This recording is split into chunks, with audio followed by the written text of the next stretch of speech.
It's no secret that I love tiny things. This includes tiny tanks.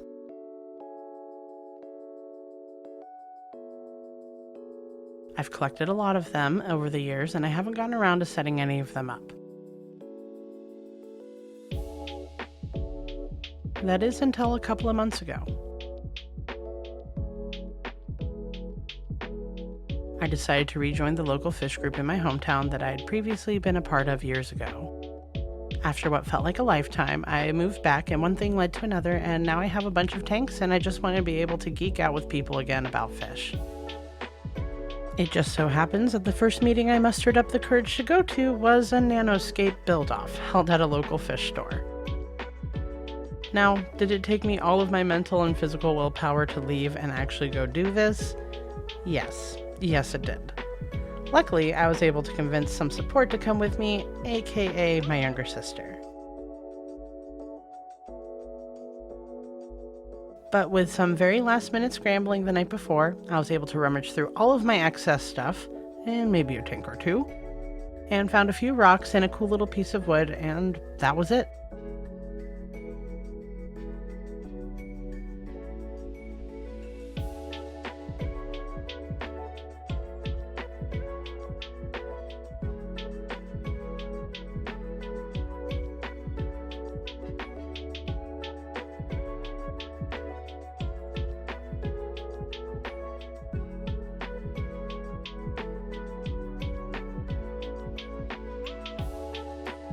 I wanted to bring some substrate with me since I do have an excess of it at most times, but the contest only mentioned bringing a tank and some hardscape, so that is literally all I brought.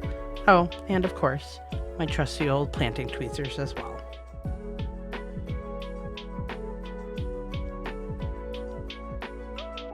I wasn't sure what to expect, but if you never do anything, you never get anywhere, right? So I packed up my tiny tank and my few bits and bobs and went. And guess what? It was an amazing time. I got to meet some awesome new people who are as obsessed with fish keeping as I am. Also, I just gotta say that trying to film in public is terrifying, and I could barely get shots of the store because I'm anxious and weird, so enjoy these short clips of what I did manage to film.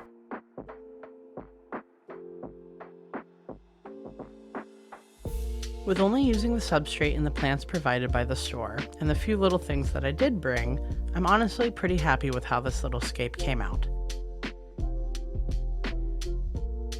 Of course, even with a tank this small, there are endless adjustments that can be made. I ended up only going with one of the two rocks that I brought and tried my best to make a little island that sat above the water. One of the members even brought a ton of botanicals and other additions that we could use as well, which definitely made the tank look a lot more interesting and made up for the fact that I literally only brought 2 rocks and a stick. For the plants, I ended up picking pearlweed, Monte Carlo, and whatever this is. The goal was to have plants with different leaf sizes and shapes.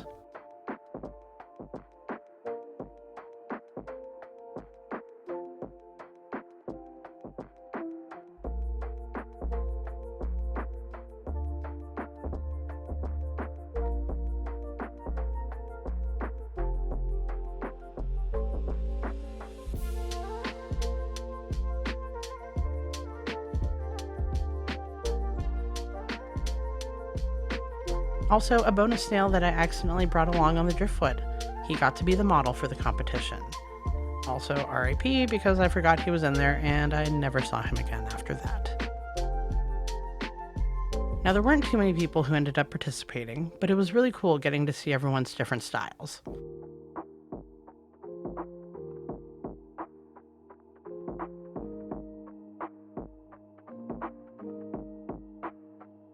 And guess what?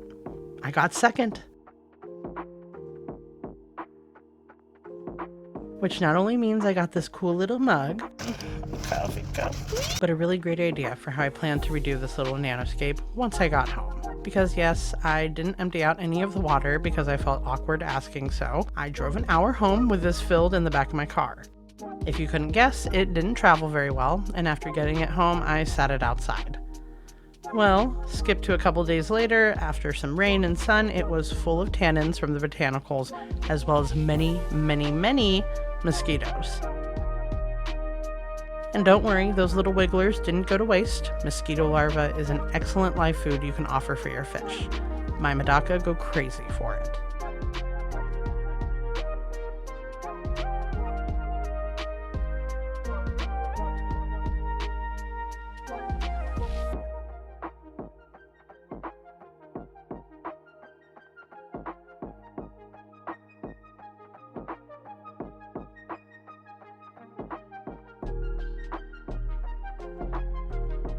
So here was the plan. Clean out the tank and start from scratch. While I loved the way it looked previously, I wanted to use a finer substrate as well as some varying sized rocks and pebbles to make the scale of the scape seem larger than it actually is. With a tank this small, it can be a little challenging. I only wanted to keep a few different types of plants and tried to keep it simple with easy to maintain species. Besides that, there really wasn't much else to it.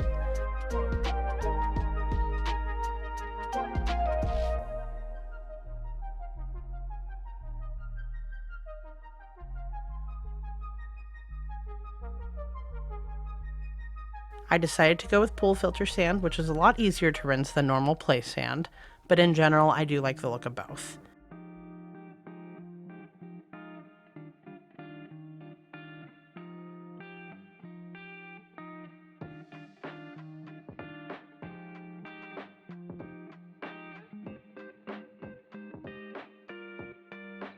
If you're like me, then you probably have a lot of random fish tank materials around your house, and these tiny pebbles have been sitting for months after I got them for a few bucks a bag during an online sale. These are perfect for the scale that I want for this little tank. I will also be using some of the pebbles that I originally used in the first version.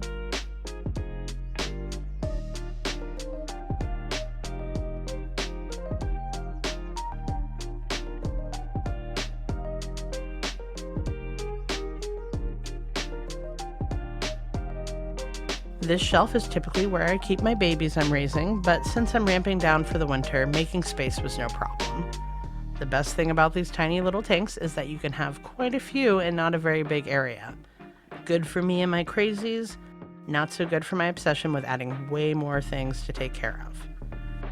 It's kind of funny how much we adjust stuff when scaping a tank. It doesn't matter if it's 50 pounds or 5 cups of substrate. For some reason, you gotta adjust it about 1,000,000 times before you move on to the next step. Putting in this rock was no different. You'd think I would remember how I had it before, but instead of looking back on pictures, I decided to move it around a couple of centimeters about 100 times. I wanted to have a portion of the scape out of water like I did originally. Creating a little raised island is easy with something this small, and the sand is able to hold itself up enough without any additional support besides the large stone.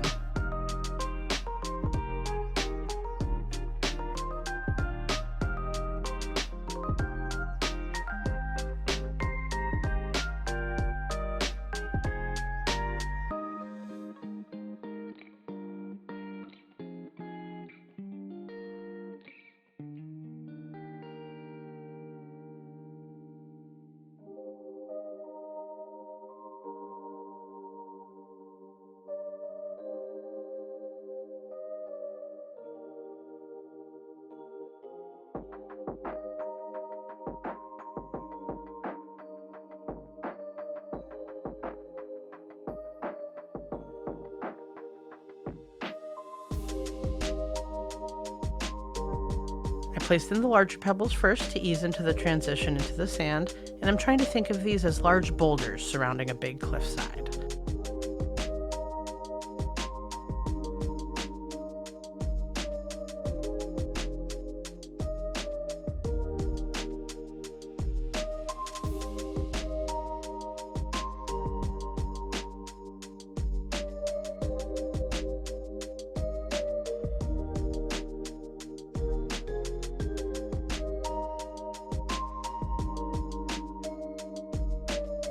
The tinier pebbles are those stones to fill in between the gaps. These tinier pebbles happen to match the other ones perfectly. Why do I love tiny rocks so much? My favorite part about aquascaping is that there really is no wrong way to do it. As long as it's something you enjoy looking at, you did it right.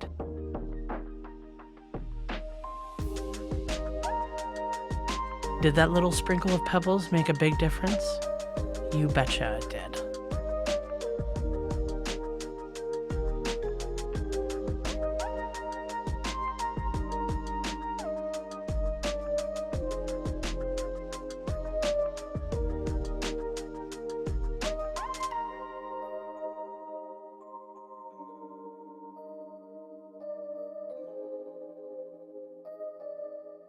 Please don't ask why placing this was so hard.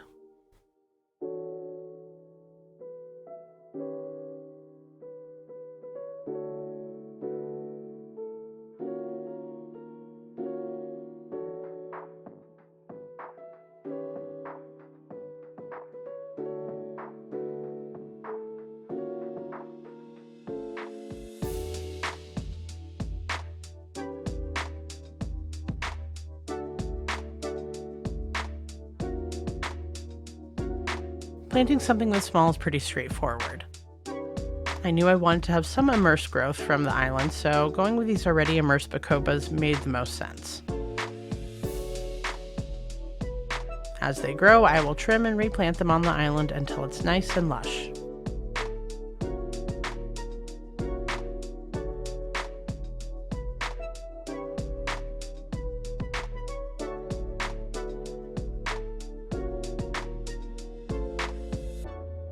Pearlweed for my ponds outside is perfect since it's a pretty small plant and these stems should be seeded with beneficial bacteria and microfauna to help kickstart this little tank.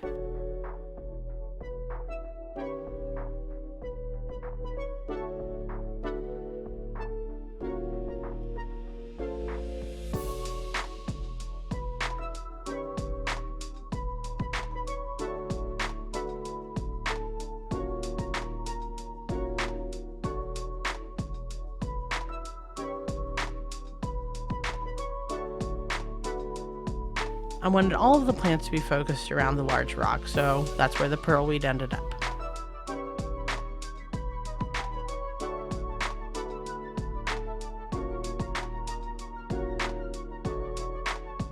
This is another plant that is beautiful if it's able to grow out of water, which is what I'm hoping it does over time in the shallower areas.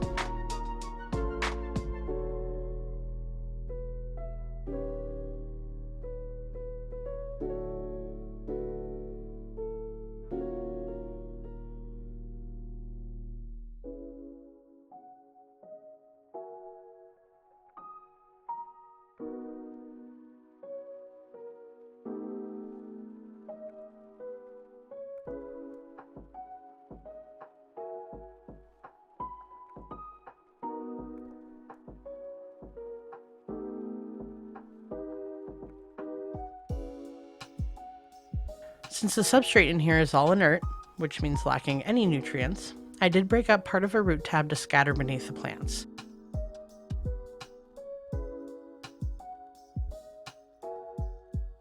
This should supplement the plants for several months and will help them get established in the new setup.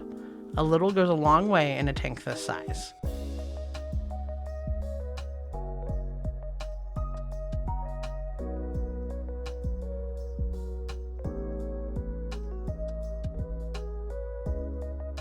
I also took a little bit of this moss. Don't ask me what kind it is because I'm definitely not sure, but I have my fingers crossed that it can grow like this as well.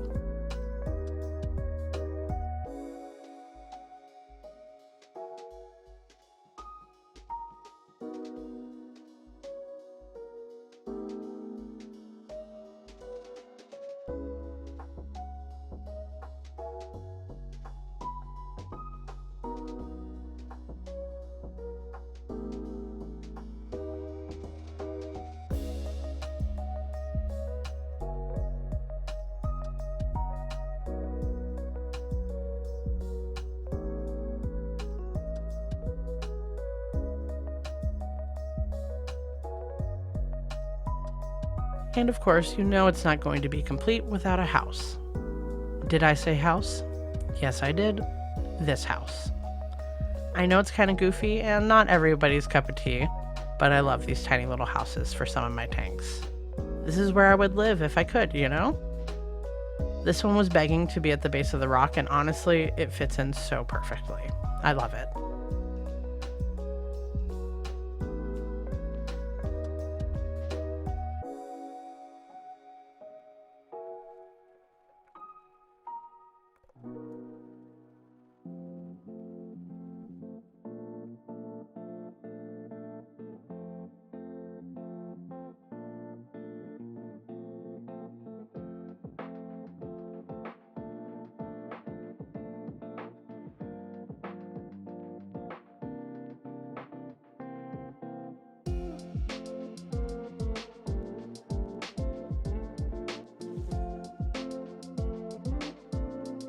Oh, and I also ended up picking up some crypt parva a couple of days after planting the pearlweed, since it's the perfect tiny little plant to add just a little bit more texture to this tank.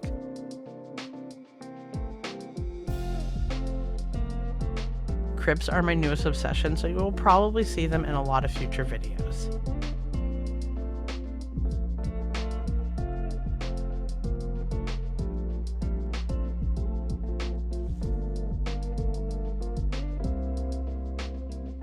This crypt is obviously a favorite since it is so small.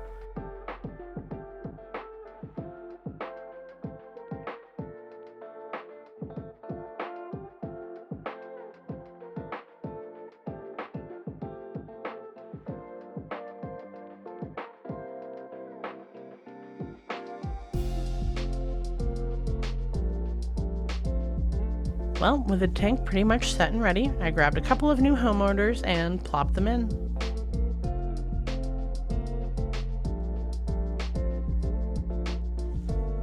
This is a pair of ramshorn snails, and they're perfect for this little nanoscape.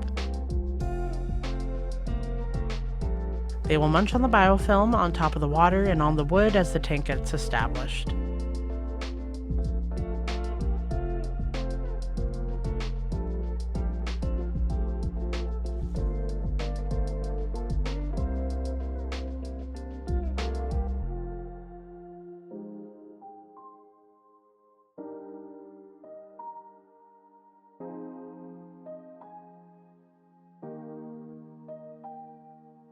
A little bit of time brought new growth for the plants and the biofilm. While the snails did a great job cleaning most of the inside of the tank, the surface of the water was covered.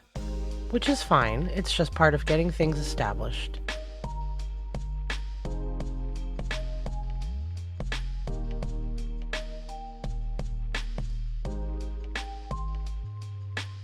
Now there is one more thing that I wanted to add to this little tank because, well, I can, and that is a scoop of these little seed shrimp and a couple of scuds. These little guys are a great microfauna and provide a lot of benefits for any tank. Not only do they feed on soft algae and biofilm, but they will also help break down any decaying organic matter within the tank.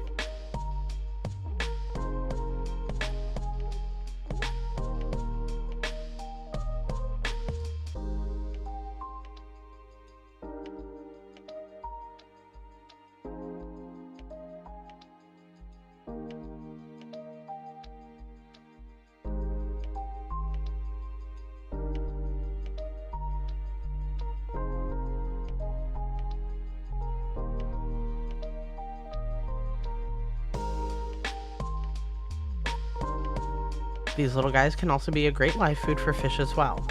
I'm hoping that this little group does well in here and can establish a new colony.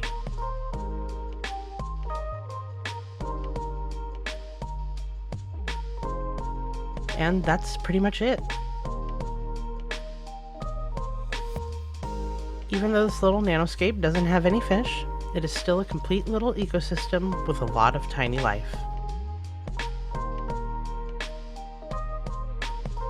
I'm honestly really happy that I pushed myself to go to that Nanoscape build-off. I haven't missed a fish club meeting since, and I always look forward to them.